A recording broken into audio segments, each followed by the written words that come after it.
สิไปเข้าเมืองก็สี่เนาะไปบ่ได้น้ำท่วมหมดแล้ว น้ำท่วมทางเข้าเมืองก็สี่ซื่อเลยทางเข้าแม้ความน้ำหลายเจ้าอุ้ยไหลน้ำไหลลมไหลผ่านรถไฟบ่ได้รถคันนี้ไปบ่ได้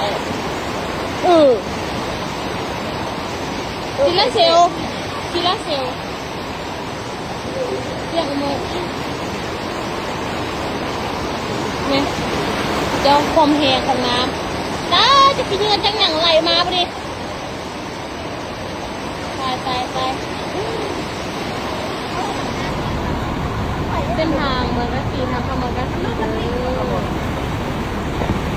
รถผู้ใดมันจะมีรถตู้รถข้ามตลอดเนาะ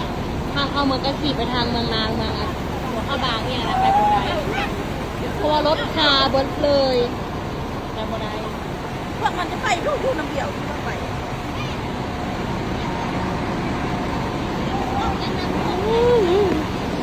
เรามาเป็นสัตว์เป็นเด็กผู้บอกเพื่อน